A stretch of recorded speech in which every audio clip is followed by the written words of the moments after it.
Dan pada pagi hari ini kajian kita membahas hadis yang ke-288. Kita akan bacakan dulu dalilnya. An Abdullah bin Amr, dari seorang sahabat Nabi yang bernama Abdullah bin Amr. Qala, beliau berkata, arba'u khilalin iza u'titahunna fala yadurruka ma'uzila anka minad dunya. Kata beliau, ada 4 perkara yang jika Allah berikan kepadamu maka sama sekali tidak akan mencelakakan hidupmu, sekalipun ada perkara dunia yang hilang dari dirimu. Saya ulangi lagi, Pak.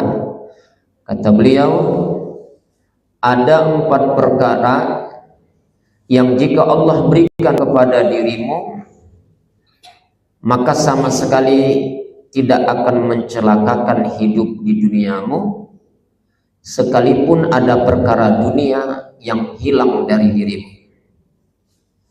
Apa 4 perkara itu? Husnul khaliqah, berakhlak mulia. Wa afafu tu'mah, menjaga diri dari perkara yang diharamkan. Wa sidqus hadisin, berkata jujur. Yang keempat, wa hifzu amanah, menjaga amanah. Baik Bapak Ibu, itu dalil yang baru saja kita baca dan itu akan menjadi bahan kajian kita pada subuh pagi hari ini. Dalil yang barusan kita baca tadi merupakan riwayat asar atau yang disebut dengan hadis mauquf, hanya sampai kepada perkataan sahabat, bukan perkataan Nabi, maka disebut dengan hadis mauquf atau yang disebut dengan asar. Ini adalah merupakan perkataan dari sahabat Nabi yang mulia bernama Abdullah bin Amr. Riwayat tadi tentu saja sangat bermakna buat kita, dan ini juga mungkin bisa menjadi obat batin kita agar kita bisa senantiasa bahagia, bisa senantiasa senang dan nyaman dengan keadaan hidup kita. Kenapa ini bisa menjadi obat batin kita? Karena harus kita akui bahwa hampir dalam setiap harinya hidup kita selalu diisi dengan perkara mengejar dunia. Dan ketika kita mengejar perkara dunia, otomatis kadang yang kita temukan, apa yang kita kejar tidak kunjung dapat. Misalnya kalau kita jadi pedagang, pengen yang kita kejar itu adalah bisa mendapatkan untung yang besar, tapi ternyata yang kita kejar itu justru berbalik. Pengen untung, yang didapatkan apa Pak? Rugi. Jadi pengusaha justru kadang-kadang kita seringkali ditipu. Ingin meraih pangkat dan jabatan karir yang tinggi, justru tidak kunjung dapat, tidak kunjung diraih. Yang terjadi justru sebaliknya, kita dimutasi, mungkin juga kita ditikung atau digunting oleh sahabat dekat kita. Intinya Bapak Ibu, selama hidup kita seringkali berusaha menjadi yang lebih baik. Justru sebaliknya, kadang-kadang apa yang kita kejar ternyata tidak kunjung dapat dan tidak kunjung kita jumpai. Maka nasihat dari sahabat Nabi yang bernama Abdullah bin Amr ini memberikan motivasi kepada kita, arba'u khilalin iza u'titahunna fala yadurruka ma'uzila anka minad dunya. Kata sahabat Nabi tadi, 4 perkara yang kalau Allah berikan kepada dirimu maka selamanya tidak akan pernah mencelakakan perjalanan hidupmu, sekalipun ada perkara-perkara di dunia yang hilang dari dirimu, yang dikejar tidak kunjung dapat, yang diinginkan juga nggak pernah kita raih. Berarti ada perkara dunia yang lepas dari kita, yang hilang dari kita. Tapi kalau kita punya 4 perkara, sekalipun urusan dunia ada yang hilang dari kita, maka nasihat ulama dan nasihat sahabat Nabi tidak akan pernah membahayakan perjalanan hidup kita. Nah, apa 4 perkara itu? 4 perkara tadi adalah berakhlak mulia, menjauhi diri dari perkara yang diharamkan, berkata jujur, dan yang terakhir menjaga amanah. Kalau 4 perkara ini ada pada diri kita, maka Bapak Ibu, kalaulah ada cita-cita yang kita inginkan belum tercapai, maka itu bukan bencana buat kita. Kalaulah ada urusan dunia yang hilang dari diri kita, selagi masih ada 4 perkara ini dalam diri kita, itu juga bukan menjadi problem buat kita. Kalau ada keuntungan besar yang kita kejar, ternyata juga tidak kita dapatkan, tidak kita raih, itu bukan masalah, bukan bencana, bukan kiamat buat kita, selagi ada 4 perkara ini terus nempel pada diri kita. Sekali lagi Bapak Ibu, apa 4 perkara itu? 4 perkara ini adalah akhlak yang mulia, menjaga diri dari perkara yang diharamkan, yang ketiga jujur, dan yang keempat selalu menjaga amanah. Dari sini Bapak Ibu, apa kesimpulan kita? Ternyata menjadi orang baik tetap punya konsekuensi, Pak. Menjadi orang baik itu tetap punya konsekuensi. Konsekuensinya apa? Disebutkan dalam hadis tadi, boleh jadi ada perkara dunia yang hilang dari diri kita. Apa yang hilang dari kita dari urusan dunia? Bisa jadi hilang pertemanan. Ada orang yang menjauh dari kita karena kita mungkin wongnya jujur. Boleh jadi yang hilang dari kita keuntungan tidak kunjung kita raih. Untung dunia itu mungkin tidak dapat. Pangkat dan jabatan yang kita kejar mungkin juga tidak kunjung tiba. Boleh jadi konsekuensinya ada hal-hal yang kita kejar tidak kita dapatkan. Inilah resiko dari orang yang baik. Tetapi jaminannya apa? Jaminannya hidup kita insya Allah selalu berada dalam kedamaian, selalu dalam ketenangan batin, selagi ada 4 hal ini yang terus bertahan dalam hidup kita. 1, akhlak mulia. 2, menjaga diri dari perkara yang diharamkan. 3, senantiasa jujur. Dan yang keempat, selalu menjaga amanah. Bapak Ibu jamaah rahimani wa rahimakumullah, coba kita lihat penjelasannya satu persatu. Yang pertama, akhlak mulia. Seorang yang berakhlak mulia dalam bermuamalahnya, dalam berinteraksi sosialnya, dia tidak akan pernah mau melegalkan dari segala perkara yang tidak terpuji. Dia berusaha bagaimana dalam segala bentuk muamalahnya, interaksi sosialnya, selalu menghiasi diri dengan akhlak yang mulia. Dia menghindari dari perkara yang diharamkan, menghindari diri dari perkara yang tercela, menghindari diri dari sesuatu yang tidak diridhoi oleh Allah Subhanahu wa ta'ala. Meskipun sekali lagi Bapak Ibu, konsekuensinya ada yang hilang dari diri. Urusan dunianya ada yang hilang. Misal, apa Pak? Contoh, seorang pedagang misalnya, kita jadi pedagang. Jika kita ini sebagai pedagang yang memiliki akhlak yang mulia, maka kita akan selalu berusaha untuk tidak melegalkan dari sesuatu yang diharamkan dalam berniaga tadi, dalam jual beli tadi. Meskipun sekali lagi Pak, konsekuensinya ada yang hilang dari diri kita, tapi yang kita cari adalah apa yang diridhoi oleh Allah, dan di situ akan menyebabkan kita hidup diberkahi oleh Allah Subhanahu wa Ta'ala. Dan ini dijamin oleh Rasulullah.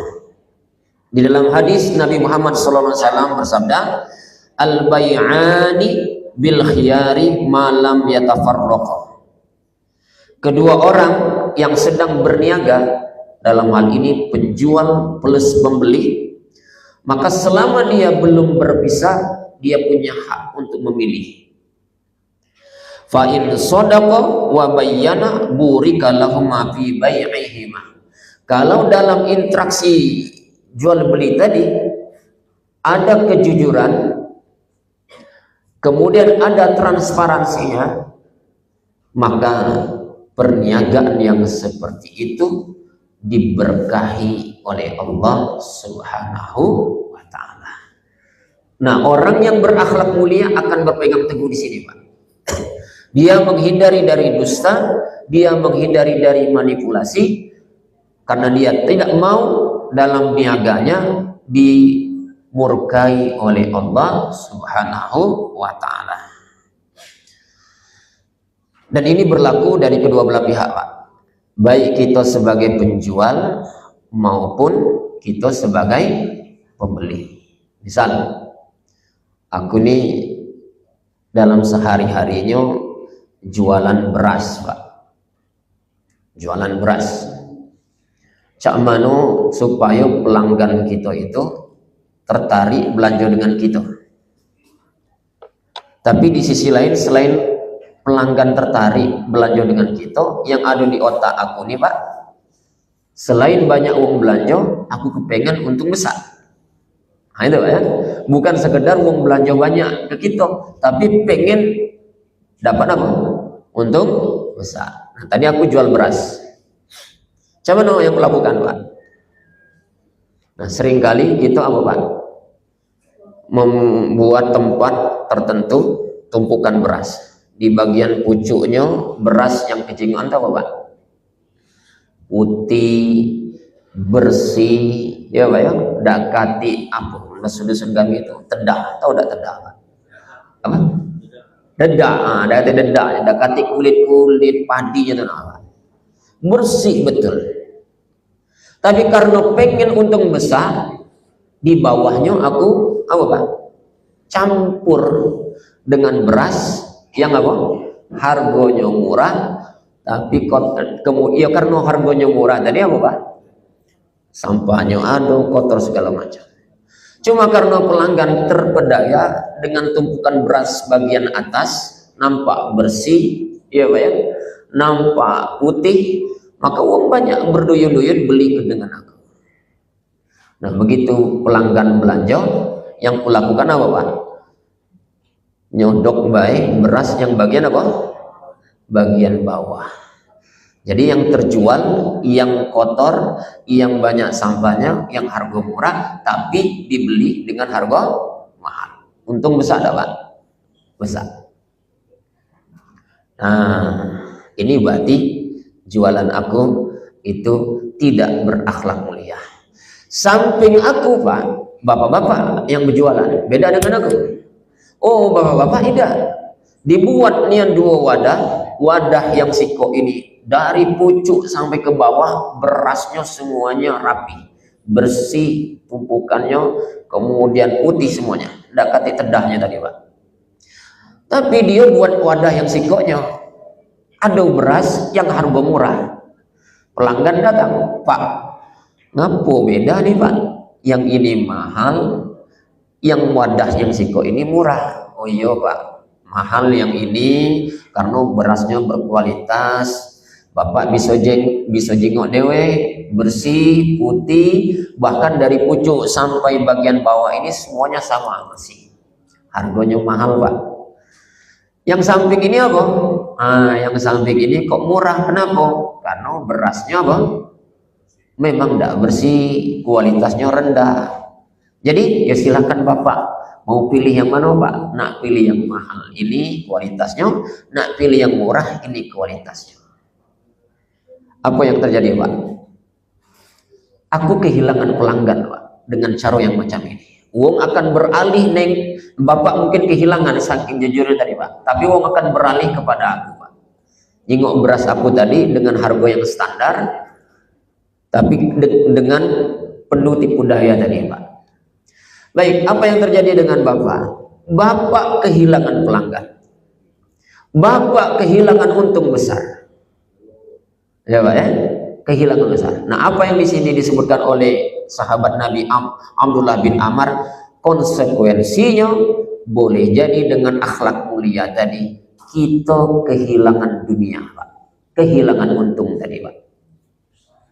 Tapi apa jawabnya? Jaminannya. Kata beliau, fala yadurruka, kamu tidak akan pernah mendapatkan bahaya dunia gara-gara kita punya akhlak yang mulia tadi. Saya punya cerita langsung dari jamaah Pak. Dia dulu awal usahanya usaha fotokopi plus percetakan, maju semaju-majunya, dan Linggau waktu itu belum banyak yang punya mesin cetak seperti dia. Laris-larisnya Pak, numpuk pelanggan dia. Nah, dia berhenti gara-gara konsumennya pengen nego main nota segala macam Pak, minta nota kosong segala macam, sekolah nyetak ke dia, dinas nyetak ke dia. Akhirnya dia karena diajak main seperti itu, enggak Pak, aku enggak bisa macam ini, enggak mau dia main nota kosong tadi Pak. Apa Pak? Hilang pelanggannya Pak, lari pelanggannya nyari tempat lain. Tidak paca nyari untung main dengan wong ini Pak. Dem, akhirnya Pak, hilang Pak. Akibatnya Pak, bangkrut usahanya. Tapi dengan dia bertahan seperti itu, Allah buka rezeki dengan yang lain Pak. Bukan dengan jalur fotokopi tadi. Rezeki-rezeki yang lain maju semaju-majunya. Dan Masya Allah, tiap tahun sekarang beliau naik haji Pak.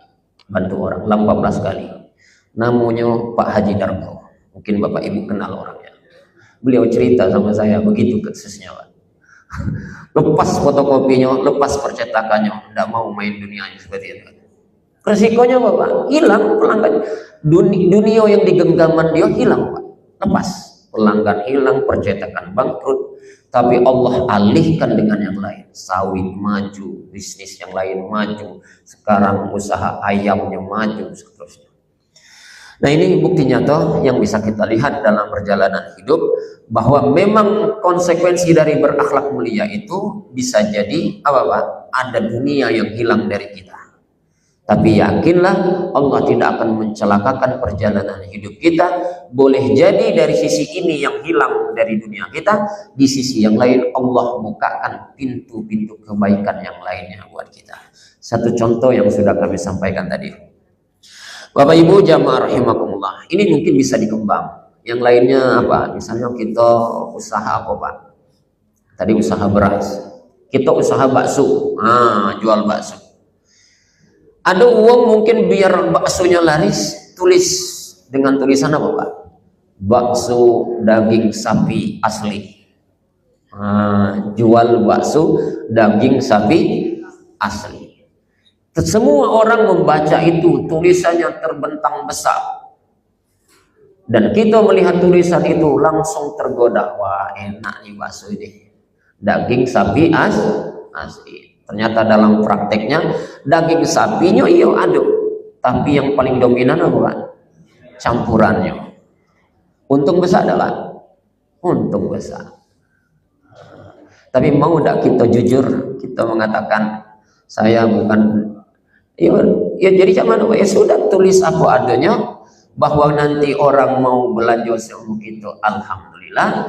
Tidak juga tidak apa-apa, yang penting kita tidak mengelabui uang, gitu ya. Nah, ini luar biasa hadis mauquf tadi. Nah, yang kedua Bapak Ibu, Kita tidak akan berbahaya dalam hidup ini kalau kita punya yang kedua. Apa itu, Pak? Wa'afafu tu'mah, menjaga diri dari perkara yang diharamkan. Makanannya dijago, jangan yang haram. Minuman dijago, jangan yang haram. Pakaian yang ada juga dijago, jangan bersumber dari yang haram. Termasuk pangkat dan jabatan yang kita raih, jangan dengan cara yang diharamkan dari agama kita. Selama kita menjaga itu dari perkara-perkara yang diharamkan dalam agama, maka tidak akan pernah membahayakan perjalanan hidup kita, sekalipun konsekuensinya ada yang hilang dalam hidup kita. Maka orang Islam itu, orang yang beriman itu, Pak, diajarkan oleh agama yang halal itu sudah jelas, yang haram itu sudah jelas. Nah, orang yang punya integritas tadi, Pak, jangankan yang haram, terkadang yang syubhat baik dia apa, Pak? Hindari. Nah, kalau sudah menghindari yang syubhat, maka otomatis yang haram itu akan ditinggalkan. Yang syubhat apa, Pak? Apa yang syubhat itu? Yang masih meragukan. Kita beli minuman kemasan di warung, di bungkusnya ada tulisan mengandung bahan babi misalnya, tapi di pucuknya ada tulisan logo halal, tapi ada di bawahnya tulisan mengandung bahan babi. Kita yang nak minum ini apa, Pak? Bingung ini, halal haram, halal apa haram ini? Nah, ini meragukan. Inilah namanya subhat. Nah, orang yang punya integritas itu, Pak, dia menjaga itu. Jangankan yang haram, yang syubhat pun dia tinggalkan. Dunia mungkin ada yang lepas dari kita gara-gara punya pertahanan ini, Pak, gara-gara punya prinsip seperti ini, tapi tidak sama sekali mencelakakan perjalanan hidupnya. Misalnya apa, Pak? Misalnya yang kita bertahan tidak mau melakukan yang diharamkan, tapi punya konsekuensi kita rugi. Apa misalnya, Pak? Aku punya usaha jasa, buka lapangan poli, ya, Pak, ya, buat lapangan poli sebagus-bagusnya, gedungnya bagus, fasilitasnya lengkap. Setelah ini dibangun, yo yang ada di benak apa, Pak? Nah, nyari untung pasti. Paling tidak minimal balik modal. Setelah balik modal pasti pengen apa? Dapat untung. Ya, aku berusaha pasti pengen untung lah, tidak galak rugi. Tapi bagaimana caranya supaya ini punya untung cepat dan besar? Nah, ada yang beri masukan. Ya ini nak, Pak, pengalaman yang ku tengok survei di lapangan, ini resepnya kalau nak cepat dapat untung. Nah, apa dia? Sewa perempuan-perempuan cantik dengan pakaian yang minim dan seksi. Cuman tugas mereka ini buka pintu gerbang, cewek-cewek cantik yang nunggu di pintu gerbang. Kaki cewek yang lain ada yang jaga kantin. Nah, ya kalau banyak pengunjung, Pak, pasti nak minum, nak belanja. Nah, supaya ini laris apa? Yo, yang jagonya yang seksi-seksi juga. Selain itu ada yang ditugasi tukang ngambil bola. Kalau bolanya lari keluar lapangan, cewek yang seksi cantik tadi yang ngambil, tukang ngambil. Kira-kira, Pak, rame tak lapangan, Pak? Yang rame siapa, Pak? Pemainnya apa penontonnya? Galau-galau. Peminat yang nak bertanding pasti banyak nak makai lapangan tuh. Yang nonton juga tua muda pasti banyak yang datang. Walaupun yang ditonton bukan lapangan, bukan permainan bolanya, yang ditonton siapa, Pak? Nah, pelayannya tadi, Pak. Untung enggak, Pak? Untung besar, cepat. Tapi karena orang ini menjaga dirinya jangan sampai mendapatkan penghasilan dari yang diharamkan dalam agama, maka dia tidak tergiur dengan yang macam itu, Pak. Tidak tergiur. Tapi apa konsekuensinya, Pak, kalau tidak main macam itu, Pak? Tidak memakai pelayan-pelayan yang seperti itu, apa konsekuensinya? Ya otomatis lapangannya jarang yang mengunjungi, jarang yang akan menyewa lapangannya, sepi dari pelanggannya. yang ada bangkrut. Nah, tetap ada konsekuensinya, Pak. Selama kita menahan diri dari perkara yang diharamkan dalam agama, maka konsekuensinya boleh jadi ada urusan dunia yang lepas dari kita, pengen dapat untung tapi justru dapat apa? Rugi. Tapi yakinlah Bapak Ibu, selama kita menjaga diri dari perkara yang diharamkan, maka boleh jadi di sini memang rugi, di tempat lain ada usaha lain yang Allah bukakan jalan buat diri kita. Insya Allah, Allah tidak menzalimi kita. Maka mulai hari ini Bapak Ibu, jangan lagi ada keluar dari lisan kita ungkapan apa? Jangankan yang halal, apa? Jangankan nak nyari yang halal, yang haram susah. Anda usah, Pak. Jangan kita berkata lagi seperti itu. Allah sudah menjanjikan hewan melata yang hidup di tengah malam gelap gulita sekalipun pasti dijamin oleh Allah apa? Rezeki. Kita bisa nengok tiap malam, Pak. Cicak itu, Pak, hewan melata. Hidupnya dengan cara merayap di dinding. Tapi makanannya apa, Pak? Makanannya hewan yang terbang, nyamuk. Masuk akal enggak, Pak? Sulit dicerna pakai akal kita, Pak. Tapi itulah Allah ingin menunjukkan kepada kita, tidak ada yang dizalimi oleh Allah. Sekalipun cicak hidupnya dengan cara merayap seperti itu, ternyata makanannya hewan terbang. Tapi Allah memberikan insting. Apa nyanyinya, Pak? Cicak-cicak di dinding, terus diam-diam pinjam oleh Allah ilmu. Kalau nak dapat rezeki, diam-diam merayapnya. Icak-icak mati, Pak. Diam, dongok dia, Pak, tidak bergerak. Begitu mangsa sudah ada dekat dia, apa nyanyi berikutnya, Pak? Cicak-cicak di dinding, diam-diam merayap, datang justru rezeki yang datang. Datang seekor nyamuk, nyamuknya yang datang. Begitu nyamuk datang, seekor nyamuk lalu ditangkap, keluar dari mulutnya lidah panjang, tangkapnya, Pak, diisap dia. Tidak ada yang dizalimi oleh Allah. Kalau binatang seperti cicak yang merayap itu ada rezekinya dijamin oleh Allah, maka terlebih lagi kita umat manusia yang dikasih oleh Allah akal, maka sudah pasti terbentang luas rezeki untuk kita. Maka tidak usah lagi kita ngatakan yang halal, jangankan yang halal, yang haram susah. Tidak, Pak. Rezeki Allah tetap terbentang luas selagi kita maksimalkan ikhtiar kita dan tawakal kita kepada Allah. Baik, kita cukupkan saja 2 saja, Pak. Selebihnya bisa diterapkan dengan yang lain, yaitu jujur dan menjaga amanah. Itu juga insya Allah menjadi sebab hidup kita tidak akan dicelakakan dalam perjalanan hidup kita, sekalipun ada dunia yang hilang dari kita. Demikian Bapak Ibu, mari kita tutup kajian kita dengan membaca doa kafaratul majlis.